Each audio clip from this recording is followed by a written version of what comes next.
Mobil Pajero Sport putih B1284 BJU yang ditumpangi Vanessa bersama suaminya mengalami kecelakaan tunggal di Tol Nganjuk, Jawa Timur pada Kamis 4 November 2021. Mobil yang melaju ke Surabaya menabrak pembatas tol pada pukul 12.30 waktu Indonesia Barat.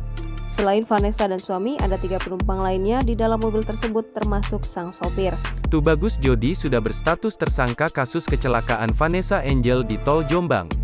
Status hukum Jody terungkap dari surat pemberitahuan dimulainya penyidikan yang diterima Kejaksaan Negeri Kabupaten Jombang. Penyidik dari Satlantas Polres Jombang baru mengirim SPDP kasus kecelakaan Vanessa Angel ke Kejaksaan hari ini. Berdasarkan SPDP tersebut, ternyata penyidik Satlantas Polres Jombang telah menetapkan Jody sebagai tersangka. Sopir Vanessa Angel warga Kelurahan Bubulak, Kecamatan Bogor Barat, menjadi tersangka tunggal.